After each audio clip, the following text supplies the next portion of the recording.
Many of the more than 7 million Americans who do not eat meat are concerned about getting enough protein, according to a study of vegetarians in the U.S. So here with advice we can all use for getting sufficient protein in our diets is WSJ contributor Heidi Mitchell and Dr. David Sears, Director of Medical Nutrition at the Institute of Human Nutrition at Columbia University Medical Center. Welcome to both of you. Heidi, I'm going to start with you. Is everyone a little bit too obsessed with protein these days now that carbs are the enemy? Can we get too much of a good thing? Well, it's interesting. You can get too much of a good thing. And yes, I think people are obsessed. I mean, if you take away carbs and you take away fats, what do you have left? Left with protein. And so, yeah, you know, it's the sort of, you can feel like you can eat as much as you want, but you really you don't need unlimited amounts. So, Dr. Sears, how many grams of protein should we be aiming for each day? And is it necessary to consume a complete protein at each meal or even every day?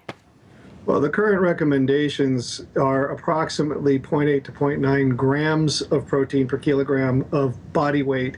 And that's a little bit more complicated than that, but to suffice it to say that it's around 55 or 60 grams of protein per day in a person who weighs about 150 pounds, which you can get from an 8-ounce steak if you're not a vegetarian.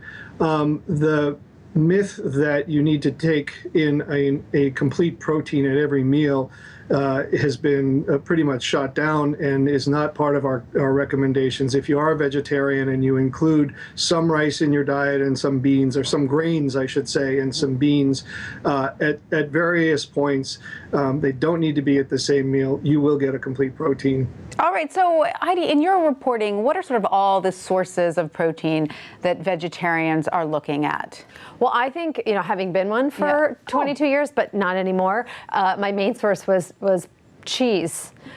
Which, if you're a vegan, you're not going to even eat cheese that's made from milk. But yeah, where they should be getting it is from whole grains, and from legumes, which is beans, but not like string beans. And there's something about that combination of beans and grains that makes a whole protein. Exactly. Correct? It's all the amino acids that your body needs to build your body. Right. And I remember learning that I think the Mayans were so successful because they ate rice and beans, and together that was a complete protein. Right. And so, Dr. Sears, is that really all any of us need, is some rice and beans in our diet to get enough protein?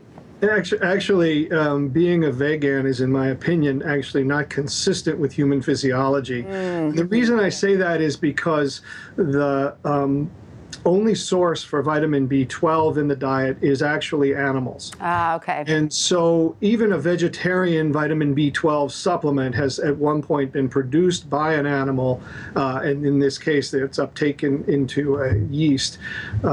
So the notion of living just on vegetables is one that I have a hard time supporting.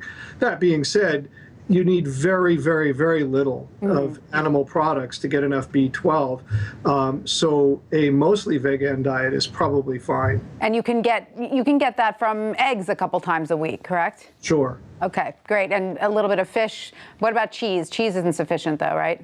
Or is it? I actually don't know the B12 content in cheese. I don't think it's all that high. And actually, the majority of calories in cheese is actually fat. Right. So we think of it as a protein because it's somewhat solid, but in fact you're getting not only fat, but you're getting carbs. That's too bad. I love cheese, but sorry, I hate sort of dissing on cheese, but I guess you don't get a big protein bang for your buck there. No. But Heidi, what about protein bars? You write about how people are fooled by those a lot. Yeah, I mean, I don't want to anger the whole industry, but a lot of it's sort of like fast food, especially for vegetarians or for anybody. But those protein bars can be great meal supplements, but they are fast food, and so they're filled with all kinds of stuff. And there hasn't been a lot of proof, as Dr. Sears has talked about with me, but there hasn't been a lot of proof to show that your body is really absorbing and using those amino acids and proteins in the same way that it would if it was you were eating it. Right. Early. So I kind of want to reiterate something that Heidi said, and that is protein is now the sort of favorite macronutrient. Carbs and fat have been vilified.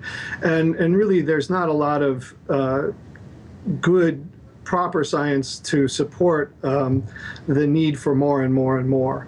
And I have a personal opinion that the current recommendations are going to turn out to be higher than necessary for reasonable health. All right. Well, thank you so much, Heidi Mitchell and Dr. Sears, for all of that. Very informative. Thank you.